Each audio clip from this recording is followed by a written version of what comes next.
The air above the scorching sand shimmered and distorted the horizon, turning distant dunes into blurred mirages.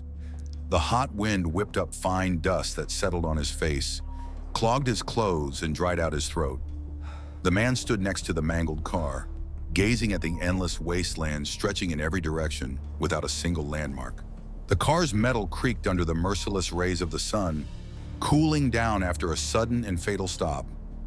At that moment, he did not yet realize that he was left alone with an indifferent and deadly force of nature. The temperature was rising rapidly, turning the space around him into a giant furnace where every breath was a struggle.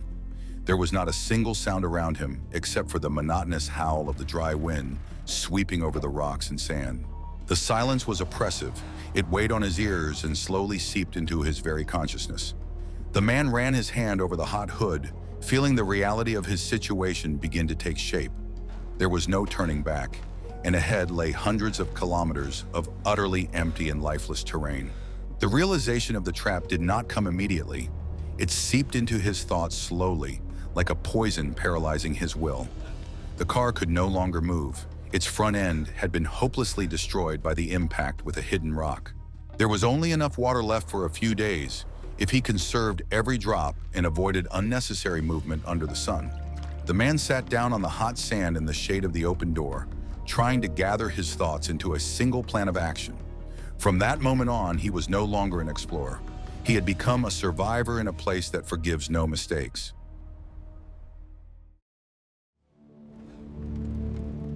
Everything changed in a single second when the dull thud of metal striking stone shattered the monotonous hum of the engine. The car jerked violently, tilted to one side, and came to a halt in the middle of a rocky plateau surrounded by towering sand dunes. Emile Lair gripped the steering wheel tightly, breathing heavily as he tried to grasp the scale of the disaster that had just unfolded. A cloud of dust slowly settled around the wrecked car, restoring the world to its frightening and endless clarity. Silence fell upon him like a heavy weight the moment the engine emitted its last rasping sound and died. He climbed out of the cab, feeling his legs tremble from the strain and the sudden rush of adrenaline. The sun beat down on his face with incredible intensity, forcing him to squint and shield his eyes with his hand against the blinding light. Inspecting the damage didn't take long, but the findings were catastrophic for a lone traveler in this remote wilderness. The front axle was snapped in half, and part of the suspension had turned into a twisted hunk of useless metal. The car, which had been his fortress and means of transportation, had become nothing more than a pile of scrap metal in an instant. Emile walked around the car, kicking small stones and trying to wrap his head around the new, terrifying reality. He was dozens of kilometers from the nearest settlement, in an area where patrols never ventured. The radio was silent, emitting only the static crackle of the airwaves, in which there was not a single human voice. No one heard his scream when, in a fit of rage, he slammed his fist against the scorching roof of the wrecked Citroën. The most terrifying thing was not the pain in his broken knuckles, but precisely this deafening, sound-absorbing silence. Night fell rapidly over the Sahara, bringing with it a sharp drop in temperature and a cold that pierced to the bone.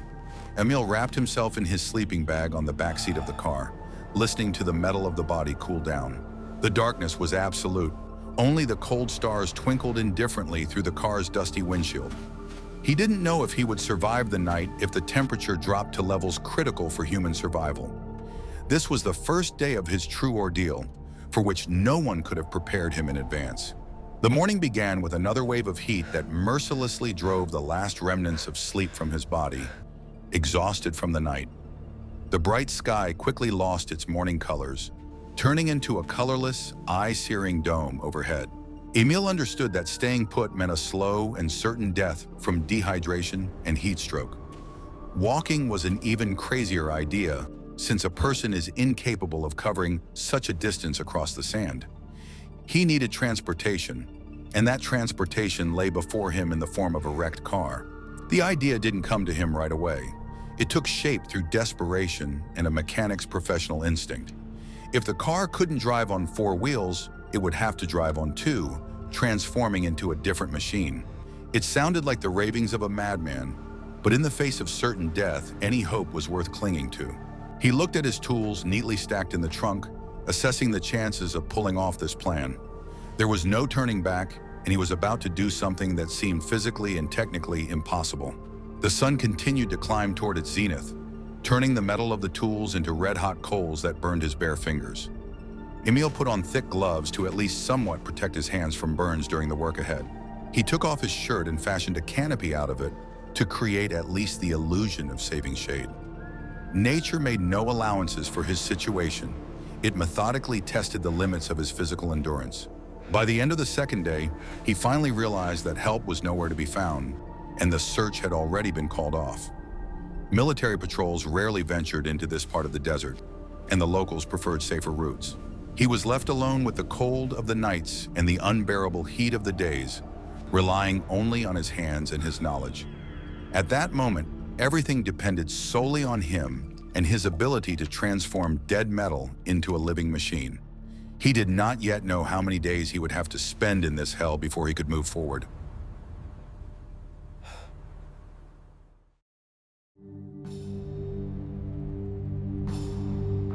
Emil Lair's expedition began with great confidence in his own abilities and the reliability of his old but proven car. He had been preparing for this trip for months, carefully selecting his gear and studying maps of the African wilderness.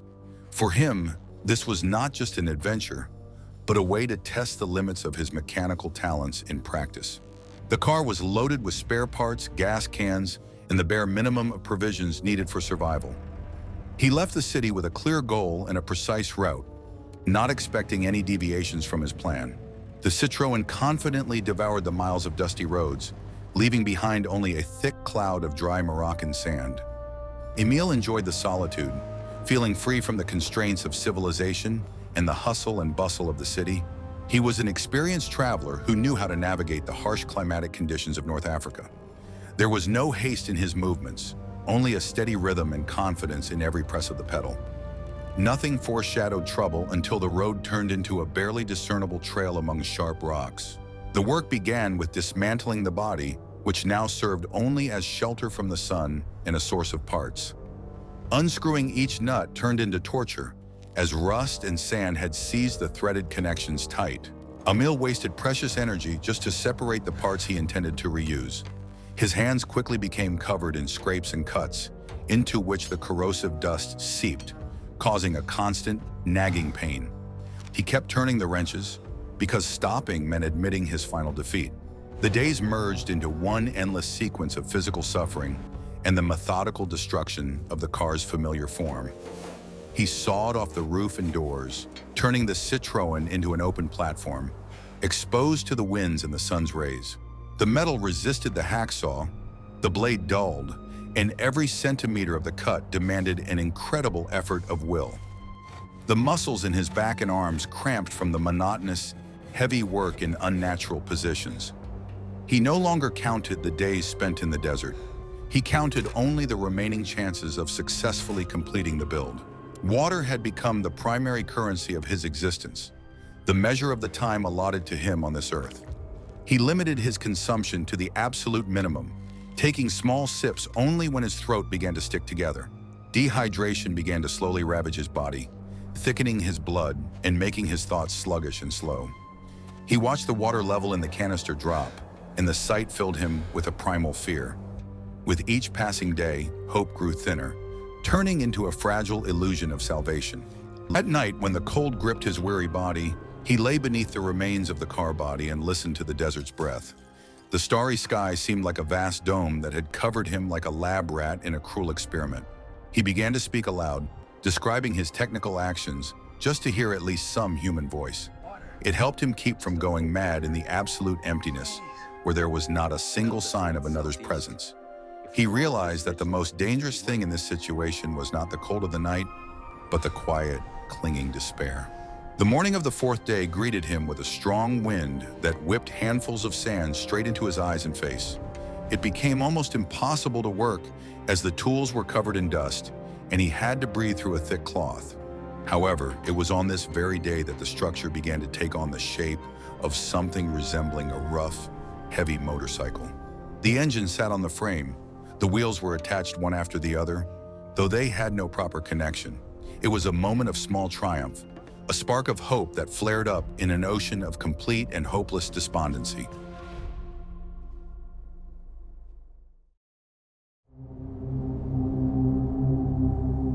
The exact location of the accident was not marked on any official tourist map of Morocco.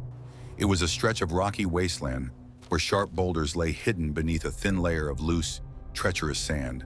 The vehicle was moving at a slow speed, but the weight of the load and the unfortunate angle of impact did their destructive work. The suspension snapped with a dry, sharp sound, like a gunshot, echoing through the desolate valley. At that moment, the expedition's story came to an end, and a brutal race against time for survival began. The idea of dismantling the car did not come from an excess of optimism, but from the absolute hopelessness of the situation. It was an act of desperation by a man driven into a corner by nature and his own navigational errors. He understood that the chances of assembling a working mechanism from the wreckage were minimal, but the alternative was simply to lie down and die.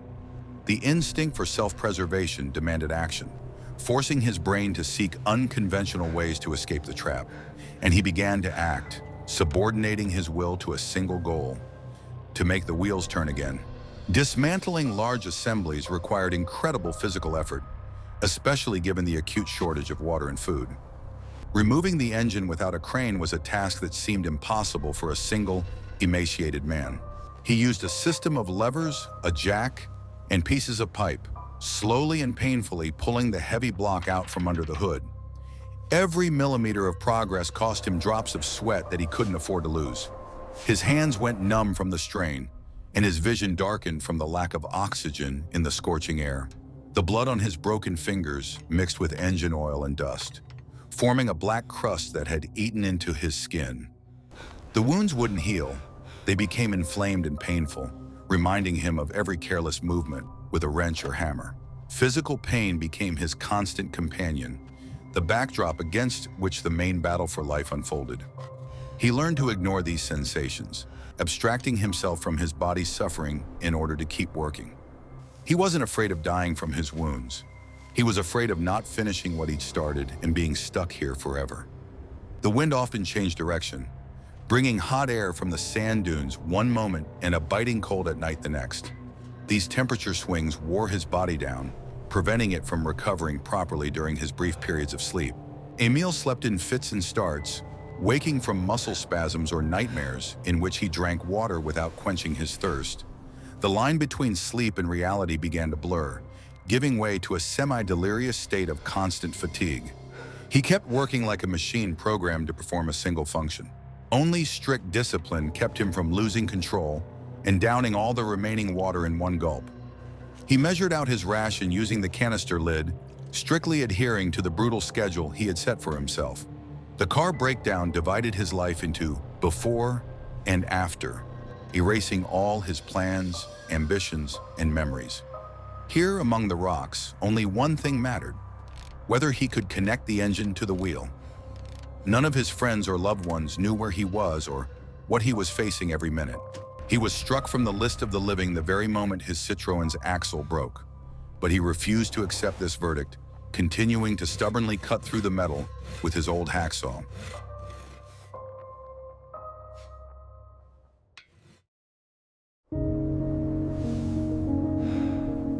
The food supplies left in the trunk were of little value in the face of total dehydration.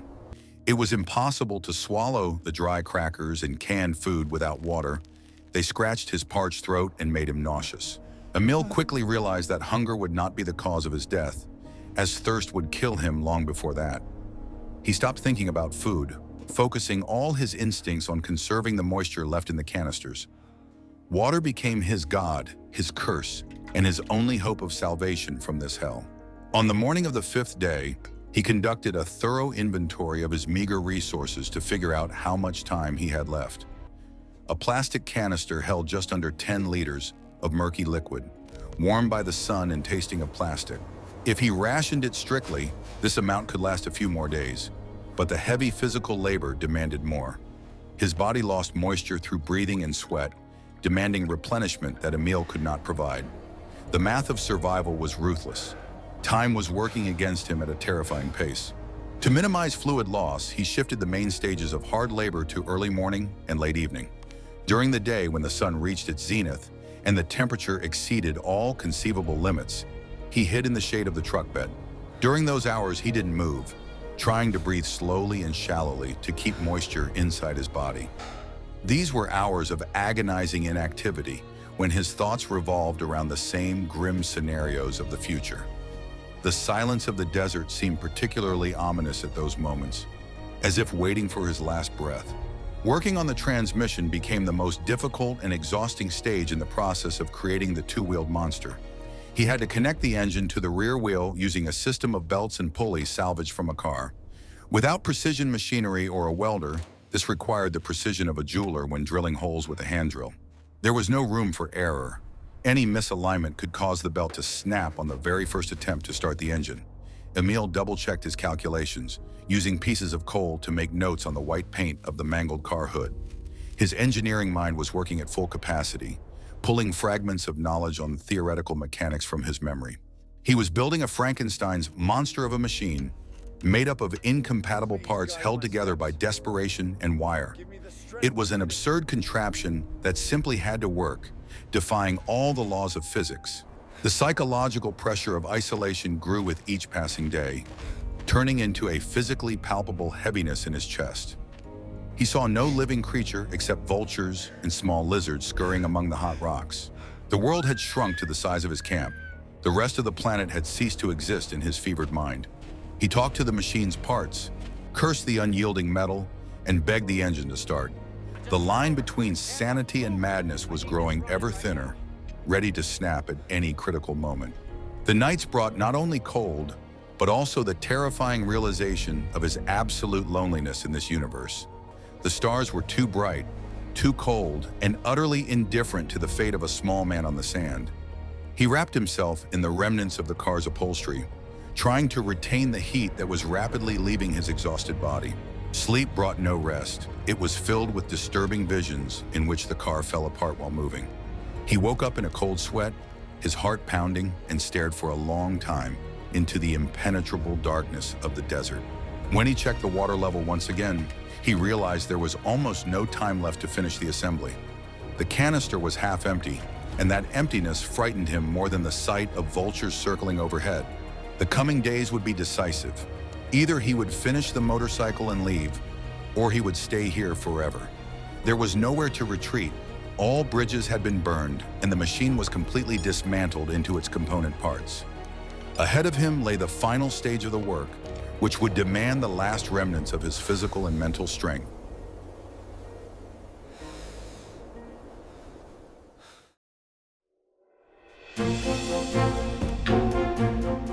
The process of transforming a four-wheeled car into a two-wheeled motorcycle required the complete destruction of the original structure. Emil methodically cut off the excess pieces of the frame to reduce weight and create a semblance of a base for his new vehicle. The sound of metal being sawed echoed across the desert, disturbing the eternal silence of this lifeless, rocky expanse. To create the front fork, he used a part of the suspension and one of the shock absorbers from the old Citroën. The design turned out to be heavy, asymmetrical, and extremely awkward to steer, but it had to hold the wheel. A bent pipe, hastily bolted to the top of the improvised steering column, served as the steering wheel. Connecting the electrical circuit required the mechanic to focus intently and handle the wires with extreme care. He had to start the engine by bypassing the standard ignition system, which had been destroyed when the dashboard was removed.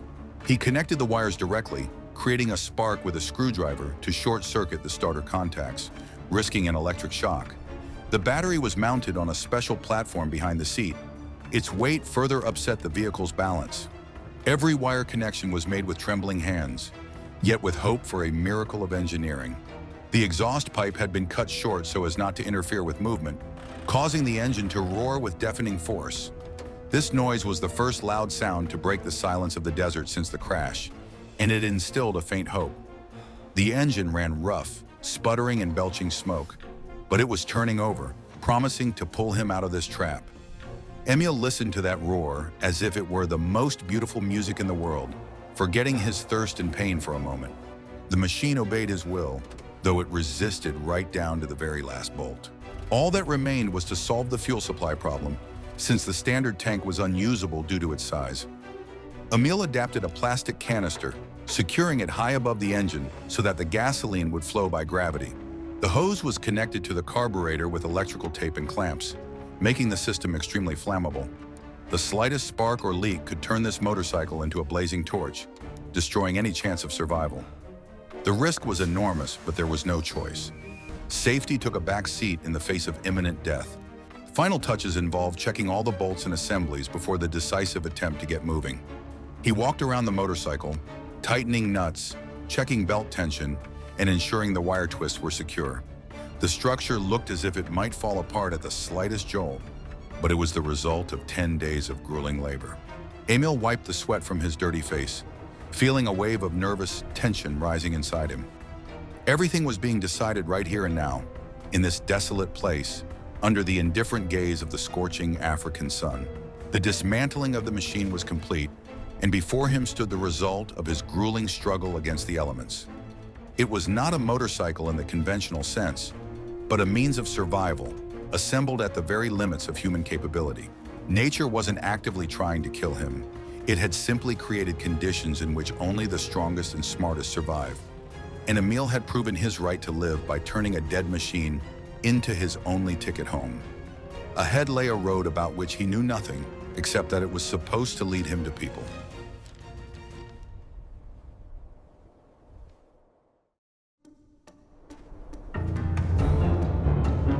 The 11th day in the desert began with the familiar, scorching heat that instantly dried the dew on the cold metal. Emil's body had reached a critical point of exhaustion, where every breath brought pain to his parched lungs. His muscles refused to obey, responding to his brain's commands with exasperating slowness and weakness. The heat was sucking the last of his vitality out of him, turning his skin into dry parchment stretched over protruding bones. He was in a state of severe dehydration, which was beginning to seriously affect his cognitive functions. Dizziness had become a constant companion, causing the world around him to spin with every sudden movement of his head. Black spots swam before his eyes, and the bright sunlight caused a stinging sensation and tearing, blurring his vision. Emil could barely focus on the small details of the motorcycle as he tried to make the final adjustments. His fingers wouldn't obey him. They trembled with a fine quiver, dropping nuts into the sand from where they were incredibly difficult to retrieve. His body was shutting down non-essential functions, trying to conserve energy to keep his heart and brain functioning. Hallucinations began to set in during the hottest hours of the afternoon, when reality melted into the haze of the hot air. He saw lakes in the distance with clear, cool water, trees casting thick shade, and passing cars. His mind understood that these were illusions, tricks of a sick brain, but his body instinctively reached out toward these saving mirages. It took an enormous effort of willpower not to get up and go toward the phantoms, so as not to waste precious energy. He anchored himself to reality through pain, pinching his arms to stay conscious here by the wrecked car. Sunburns covered the exposed parts of his body with inflamed red patches that itched and ached unbearably. Any touch of fabric against his skin triggered sharp bursts of pain, making him wince and clench his teeth. He looked like a ghost, dirty, ragged, with inflamed eyes staring into the void with the despair of a doomed man. None of those who knew him in France would have recognized the self-assured mechanic in this emaciated creature. The Sahara was methodically erasing the veneer of civilization from him, leaving only a raw, pulsing instinct for survival. The fear of not finding his way or getting lost in the sands receded into the background compared to the fear of simply failing to start the engine. He sat in the shade, waiting for the heat to subside a little, so he could make his first attempt at a test drive of his creation. Time dragged on endlessly slowly. Every minute felt like an hour, filled with the hollow thud of his own heartbeat. He didn't know if he would survive the night if he couldn't get out of this stone bag today. The desert's patience was boundless, unlike the human body's reserves of endurance. The engine sneezed, coughed up a cloud of black smoke, and stalled, leaving Emil in deafening silence. Despair washed over him like a heavy wave, threatening to sweep away the last remnants of his sanity and force him to give up completely. But he gritted his teeth, checked the wire connections, and closed the circuit again, pouring all his anger into the motion. The engine roared with a deafening roar, shattering the stillness of the barren land and making the motorcycle vibrate from head to tail. The machine came to life, and that rough, noisy vibration was the most wonderful feeling of his life. The heat hadn't subsided, the thirst hadn't gone away, but a focused, sharp gleam returned to the mechanic's eyes. He mounted his clumsy iron horse, feeling the hot engine burn his left leg. He didn't yet know how many kilometers he could travel on this contraption before it fell apart, but he was moving. He was no longer a stationary target for the merciless sun and the waiting vultures. The challenge had been set, and now everything depended on his ability to maintain his balance on this rickety contraption.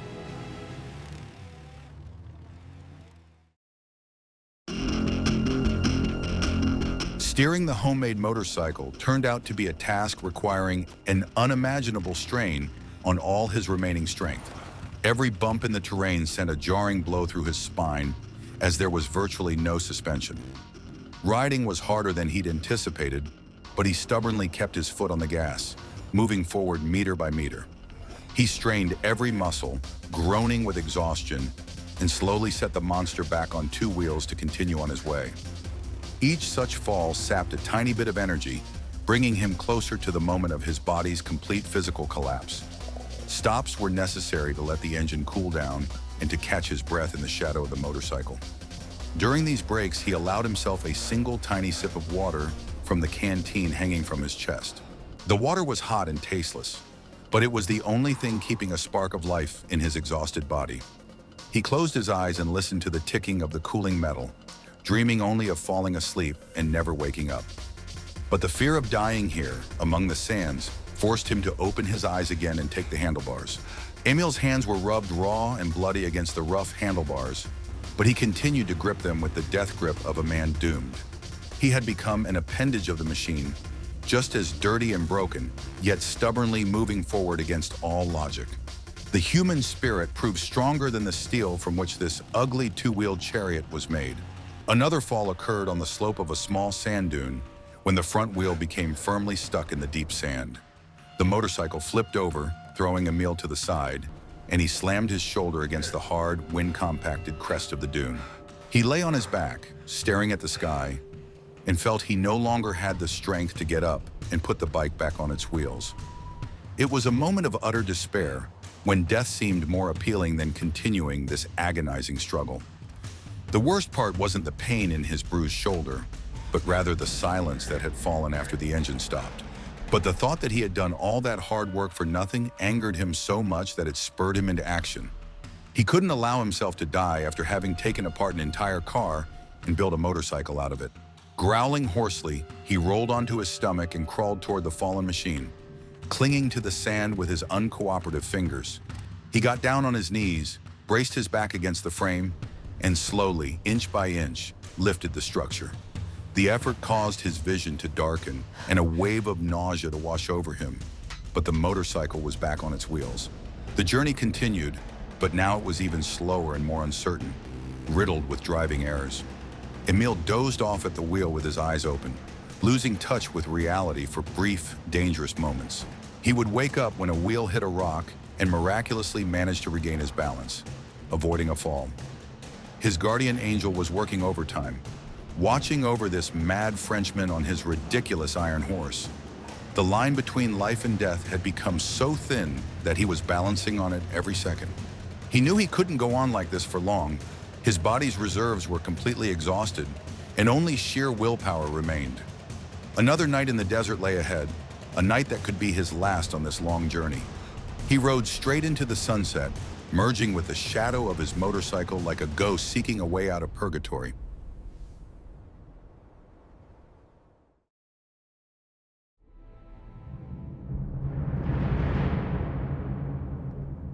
The night brought a welcome coolness, but with it came an icy wind that pierced right through his thin clothes. Emil turned off the engine to conserve what little precious fuel remained in the plastic canister. He pressed himself against the cooling engine, trying to steal even a little warmth from it to warm his shivering body. The darkness hid the desert's forbidding landscapes, but intensified his sense of loneliness and vulnerability in the face of the elements. He lay beneath the starry sky, listening to his teeth chattering and dreaming of a warm bed in distant, unreal Paris. With the first rays of the sun, he was back on his feet, though every movement sent a dull ache through his entire body. The motorcycle didn't start right away, forcing Emil to endure several minutes of panic-stricken fear that it had broken down for good. The carburetor was clogged with sand, and the mechanic had to take it apart with trembling hands, blowing on the jets with his hot breath. This forced delay cost him precious time during the coolest hours of the morning, when riding was easiest. But as soon as the engine roared to life again, he jumped onto the seat without hesitation and pressed the makeshift throttle lever. The landscape began to shift imperceptibly. Rocky plateaus grew more frequent, while the soft sand dunes remained behind. This made the bike easier to handle, but intensified the shaking, which threatened to tear the structure apart right on the move. The bolts were loosening from the vibration, and Emil had to stop every hour to tighten the frame mounts. The wire holding the seat snapped, and he had to tie it down with a piece of an old alternator belt he found in his pocket. The structure was creaking at the seams, held together solely by its creator's enthusiasm and prayers. At times, he caught himself thinking that he was already dead, and this journey was merely his own personal hell. The endless shaking, the roar of the engine, the blinding sun, and the unbearable pain in his throat seemed like punishment for some past sins. But instinct compelled him to grip the steering wheel and turn it in the right direction, avoiding the large boulders in his path. The fuel was running out. The engine began to sputter, sucking in air instead of gasoline from the emptying canister. Emil shifted his attention to the sound of the engine, trying to catch the moment when it would stall completely and irrevocably. It was a race against time in which he had no advantage, only a faint hope for luck. He squeezed the last drops of power from the motorcycle, risking overheating the cylinders and seizing the piston solidly. But caution no longer made sense when the last hours of his own life were at stake. Suddenly, a dark, thin line crossed the horizon, one that didn't resemble the natural folds of the desert terrain. Emil rubbed his sore eyes, trying to focus his vision and figure out if this was just another cruel mirage. The line did not disappear. It became clearer as he approached, taking on the shape of a dirt road worn smooth by traffic. From that moment on, he was no longer a lost traveler. He was a man returning home. The road led him through the hills, promising an encounter with people, water, and safety, things he had been deprived of for so long. He didn't know how many more kilometers he would have to travel, but that no longer mattered. The motorcycle, cobbled together from scrap in the middle of the Sahara, had proven its viability, conquering death and distance. Emil rode toward his second birth, leaving the desert behind with every turn of the wheel.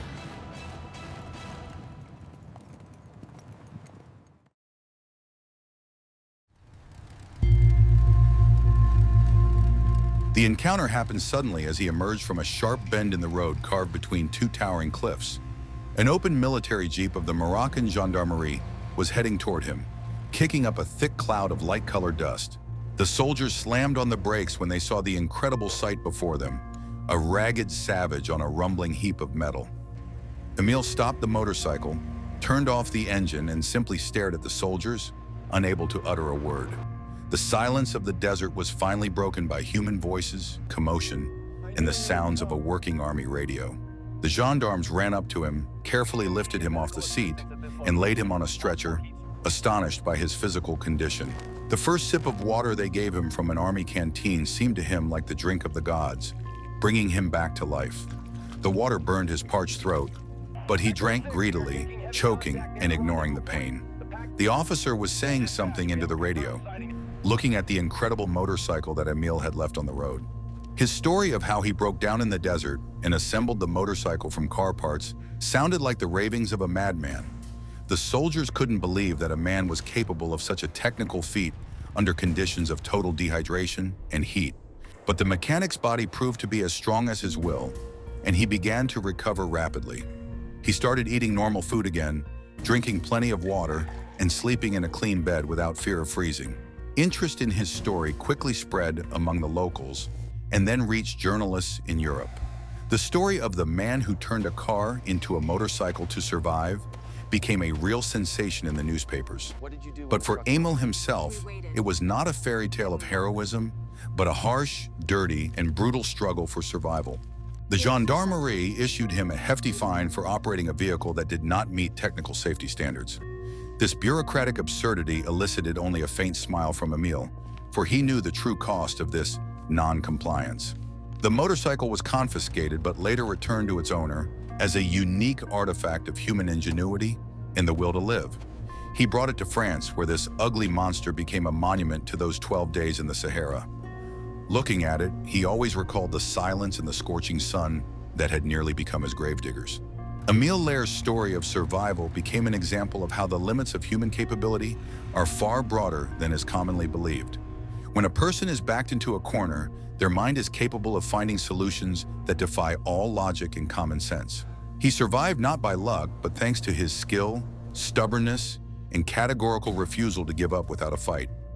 The desert tested his mettle, throwing him the most terrifying challenge, to which he responded with hammer blows. And he emerged from this battle victorious, saving his life and proving the superiority of the mind over the elements. Returning to his normal life, he carried with him forever the imprint of that time spent in isolation. He began to look at simple things differently: a glass of water, the sound of a running engine, the cool evening breeze. He knew how easily one could lose all of this by finding oneself in the wrong place at the wrong time with a broken-down car. The scars on his hands had healed, but the memory of the scorching metal and the taste of sand on his teeth remained with him forever. The Sahara had let him go, but it had taken away a part of his carefree nature forever, replacing it with harsh life wisdom.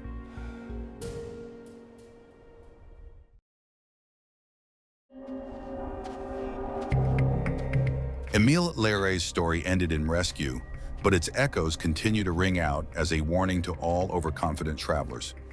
The desert makes no distinction between experienced professionals and naive tourists.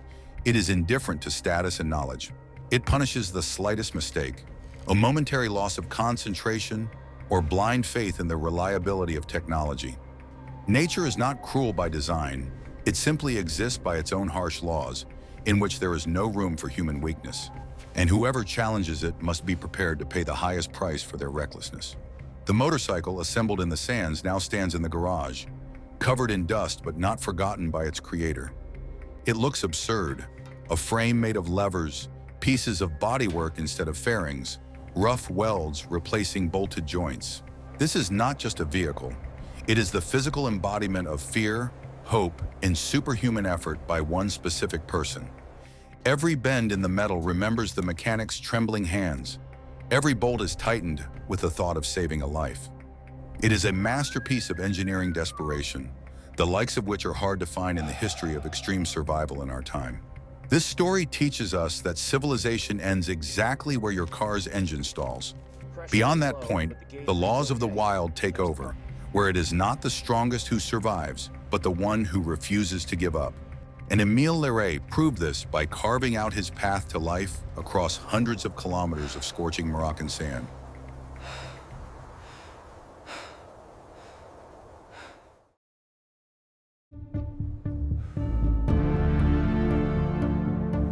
The Sahara didn't kill him quickly. It simply broke his car and began to wait patiently for the outcome. It gave him a choice: to succumb to the heat or to use his wits to defy the inevitable. He accepted the challenge, and the sound of his hammer became the only sign of life in that dead, rocky world. The desert remained where it was, endless and indifferent, ready to swallow the next unwary traveler. And the man rode away on two wheels, leaving behind on the sand only a mangled car body and his victory.